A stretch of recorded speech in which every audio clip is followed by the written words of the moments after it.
Ma'am, ito po, mga after ng October, dumaan na po yung November 16. Sabi ko po, sorry kung masama po yung dating nyo dito sa akin, mukha po akong di nag-respect, pero ang sabi ko po, make sure to update me on time. Last time, kinalimutan nyo ako. Sana maintindihan nyo po kung saan ako nanggagaling. Hindi po ako updated, kinakalimutan ako.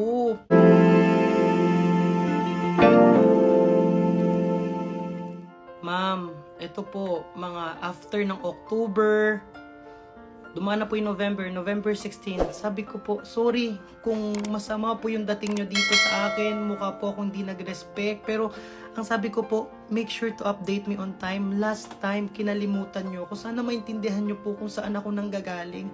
Hindi po ako updated, kinakalimutan ako. Sa GC na to, hindi kinakalimutan ni Miss Heidi. Tapos sabi niya, oh sorry. Sabi ko po, kung di pa ako nag-message, di ako mabibigyan ng updates.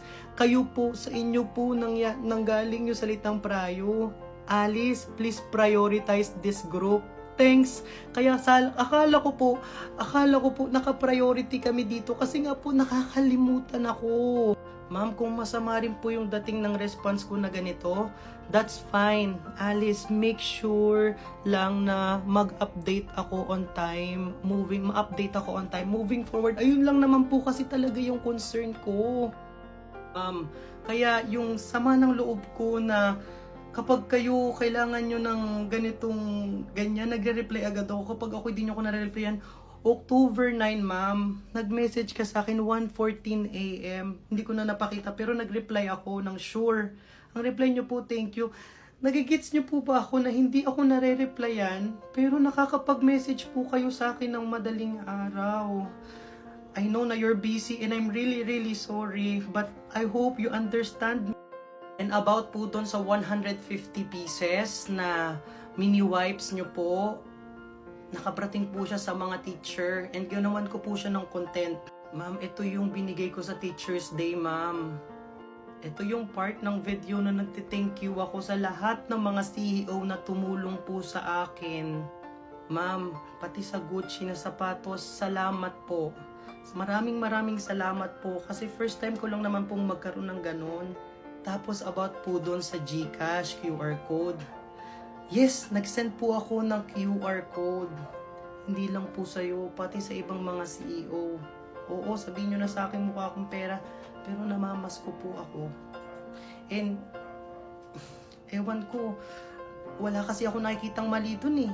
Kung hindi nyo po nakita yung QR code na yun, ang nakalagay po sa baba, mahal kayo ni Mentor, Merry Christmas. Akala ko kasi okay lang, akala ko hindi siya magiging big deal. I'm sorry ma'am kung na-offend kita doon. At I'm sorry sa mga taong naramdaman na mukha akong pera. Pero wala po kasi akong nakikitang mali doon. Ma'am, nag-message rin po ako sa inyo na I'm really sorry. I realize na hindi po talaga kayo yung kalaban ko dito. Nadala ako ng emosyon. Yung isang bagay rin na natutunan ko. Don't make a decision out of your emotion. Or kapag emotional ka. Ma'am, I wanna ask you if I can say sorry in person. Kung natamaan ko na lahat sa iyo, ma'am. I'm sorry sa asawa mo, sa anak mo, sa magulang mo. Sa iyo, ma'am, I'm really sorry. I really felt sorry, ma'am. And sa mga taong nagsasabi sa akin na mukha akong pera, VIP. Masakit lang kasi grabe yung dedication ko sa paggawa ng content. Napapaupo po ako dito sa studio ng 2 PM. Natapos ako 2 AM, nagla-live rin po ako. And pinaghihirapan ko po yung perang natatanggap ko, to be honest. And as a breadwinner, sabihin nyo na po sa akin mukha akong pera, pero mahalaga po yung pera sa akin. At yung perang kinikita ko po, hindi ko naman po ginagawa sa mga masasamang bagay. Yung perang kinikita ko po, hindi po yan galing sa mga masasamang bagay. Galing po yan sa mga pinaghirapan ko dito sa TikTok, which I feel I deserve. And I'm really sorry sa mga taong until now disappointed sa akin. Grabe lang po kasi bumabagabag sa akin sa comment section. Grabe na po. Pasensya na ulit.